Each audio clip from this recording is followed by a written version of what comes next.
심취해서 듣다가 문득 이런 생각을 했거든요. 시대유감이 진짜 할 말 많은 곡인데 라고. 한 시대를 풍미한 옛날 뮤지션을 알아보는 시간, 복만입니다. 다들 아시는 사실이겠지만은 제가 팝이랑 J-팝만 듣는 건 아니고 K-팝도 엄청 많이 들어요. 이번에 4인조 걸그룹 에스파가 서태지와 아이들의 시대유감을 리메이크했습니다. 심취해서 듣다가 문득 이런 생각을 했거든요. 시대유감이 진짜 할 말 많은 곡인데 라고. 자식들 되게 시끄럽게 웃고 함께 물든 입술 기다려왔잖아 모든 삶을. 에스파의 소속사 SM은 이번 시대유감 리메이크에 앞서서 이런 이야기를 했어요. 대중음악사적으로 의미 있는 인물과 곡의 리메이크를 하고 있는데 시대유감은 음악사적으로 의미가 있을 뿐 아니라 젊은 세대의 심경을 반영하는 상징적인 곡이라서 리메이크를 하게 됐다고. 사회 비판을 많이 하는 SM이 왜 이 곡을 리메이크했을까? 사실 저희 구독자분들은 거의 아실 얘기겠지만 저희 세대는 모를 이야기라서 영상을 만들어 봤는데요. 야, 이놈 이거 괜히 코인 빨아먹으려고 영상 만드는 거 아니냐. 그래도 저는 다룰 수 있다고 생각합니다. 무려 에스파와 사진 촬영을 해봤으며 중학생 때부터 대중가요 검열에 분연히 제 의견을 표해왔기 때문이죠. 영어 같은 거 나올 때는 애들도 못 알아듣는데 오히려 유해하다고 더해가지고요 애들이 더 야한 걸로 인식하는 것 같은데. 시대유감 이야기를 알아봅시다. 제 생각은 항상 그렇거든요. 예술가가 어떤 예술을 하든 간에 그게 뭐 퍼포먼스든 가사든 그거는 그 사람의 자유고 판단은 대중의 몫이에요. 애들 보기 안 좋아요 하는 것들도 결국에는 그렇다고 저 가수가 교육을 시켜야 하는 의무는 없잖아? 저는 이렇게 생각을 한단 말입니다. 하지만 90년대 이전의 대한민국은 그렇지가 않았죠. 금지곡이라고 해서 이미 발매된 곡들도 각종 이유로 철퇴를 맞았고 가사도 엄청나게 사전심의를 했었어요. 팝송도 잘린 곡이 수두룩했고요. 붉게 떠오르고 거짓말이야 거짓말이야 모든 말이야. 왜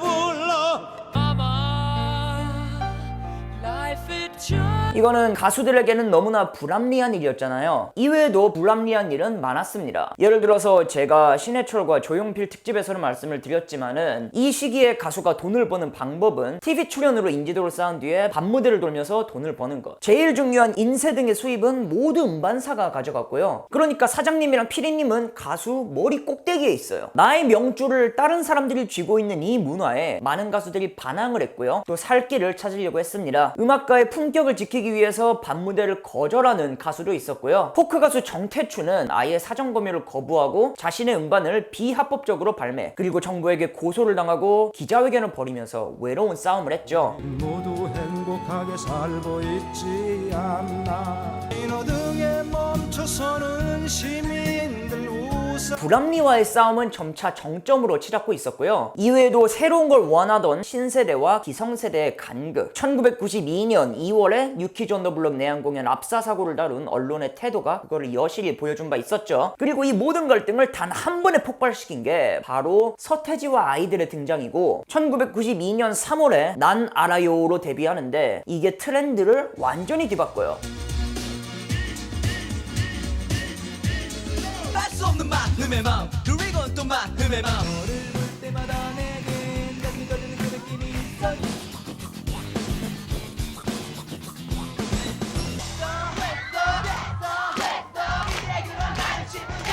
그 영향력이 우리는 상상도 못할 정도로 엄청 큰 겁니다. 이거는 순식간에 체제가 전복됐다고 보는 게 맞았거든요. 슈퍼스타의 조건이 팬과 안티를 모두 미치게 하는 거다라고 하지 않습니까? 서태지는 국가적 규모로 양쪽 다 돌아버리게 했어요. 음악도 음악인데 서태지가 계속 체제 전복적인 행동을 막 했죠. 피디님한테 잘 보여야 되는데 난 쉴 거라면서 휴식 뒤에 컴백, 휴식기라는 거를 만들고요. 인터뷰도 하기 싫으면 거절했고요. 또 사장님한테 잘 보여야 되는데 자기가 직접 기획사 차려서 돈 다 가져갔고요. 이거는 거진 반역으로 끝날 저항들이 서태지가 하니까 혁명이 되는. 왜냐하면 서태지는 산업 위의 가수였으니까 이런 배경 이해가 필요하다고 생각하시면 돼요. 이렇게 시간이 지나서 때는 1995년이 되었습니다. 서태지는 노래에 사회적 메시지를 담는 걸로도 많이 유명했는데 4집에서는 시대유감이라는 곡을 수록할 예정이었어요. 1995년 10월에 신문기사에서 이 곡의 탄생 계기가 나오는데요. 삼풍백화점이 무너져 내린 날 말 그는 시대 유감의 노랫말을 생각해냈다. 그리고 서태지의 발언 전문으로 옮겨오면 무책임한 사람들 때문에 정직한 사람들의 시대는 가고 있어요. 힘없고 가난한 사람들이 이런 사태를 보면서 정말 세상이 뒤집어졌으면 좋겠다고 말하는 것을 들었어요 라고 말을 하죠. 이거는 삼풍백화점과 성수대교가 무너지는 사고를 보면서 이 시대가 유감이다 말하는 곡이라서 가사가 꽤 직설적이었거든요. 한번 들어볼까요?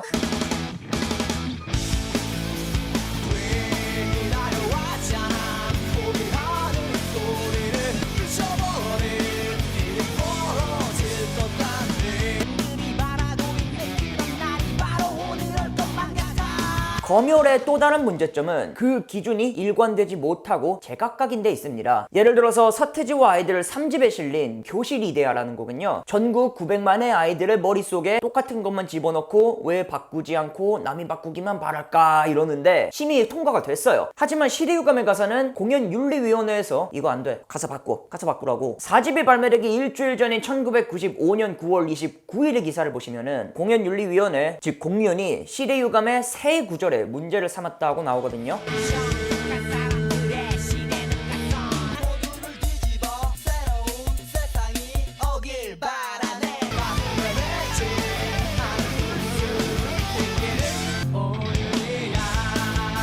자극적인 데다 현실을 지나치게 부정적으로 그렸다면서 심의 불가 판정을 내리고 수정을 요구해요. 공륜에서 심의를 맡은 한 인물은 아이들이 이런 노래를 부르고 다닌다면은 세상이 어떻게 되겠느냐 하는 이야기를 했죠. 그런데 서태지가 뭘 했느냐? 꺼지라 그래요. 정확한 워딩은 자식 같은 내 곡이 낙태당한 느낌이라고 했죠. 그리고 수정은 없다 하고 선언. 실제로 서태지와 아이들 4집 초판은 앨범 중간에 진짜 뜬금없이 3분 30초짜리 연주곡이 들어가 있거든요. 그게 시대유감이었고요. 가사가 빠지니까 이 곡을 앨범에서 빼야겠다 이것도 아니고 그냥 중간에 연주곡만 덩그러니 던져놨어요.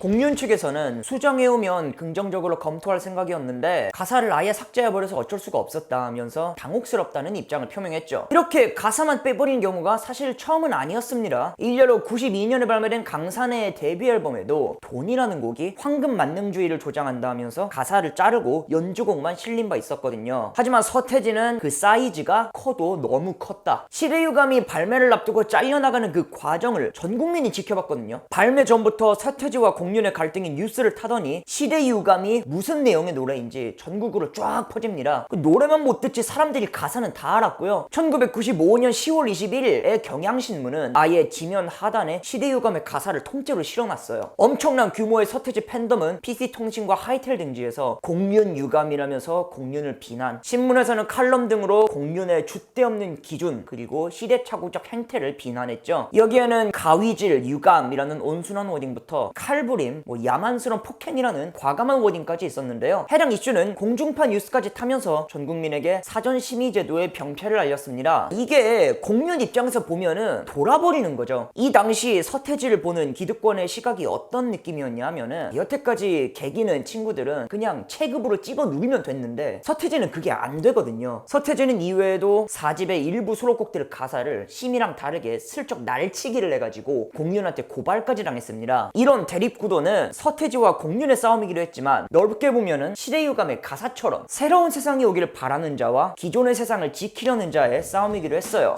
다시 부모의 제압이 시작됐지. 내 가슴 속에 아직도 내가 살아있어. 속에서 살고 있는 널 지킬 거야. 이고 지고 누군가는 사람을 죽이고 있어. 1995년 11월 8일에는 당시 제1야당이었던 새정치국민회의에서 여고생의 편지를 받고 서태지와 아이들 진상조사단까지 구성. 이 문제는 정치판으로 갔고요. 당시 청소년들은 우리 태지 오빠를 돌려달라 하면서 학교에 대자보를 붙이고 난리가 납니다. 그해 연말에 집계한 PC통신의 연간 토론 1위가 서태지 가사파동이었대요. 제가 영상 초반부에 말씀드렸던 가수 정태춘의 검열과 맞선 투쟁은 이때까지 계속 진행 중이었고 이미 사전심의 철폐에 관련 관련한 법안이 95년 연말 정기국회에서 논의될 예정이었거든요. 그 싸움에 시대 유감이 기름을 붓고 쐐기를 박은 셈입니다. 다음 해인 1996년 6월 새로운 음반 및 비디오에 관한 법률이 발효가 되고 사전 심의는 사실상 폐지. 가슴에 맺힌 한을 푸는 오늘이 탄생. 그 다음 달인 7월에는 시대 유감의 완전판을 담은 싱글이 약 1년 만에 발매가 되고요. 그제서야 팬들은 완전한 시대 유감을 들을 수 있었다는 이야기예요.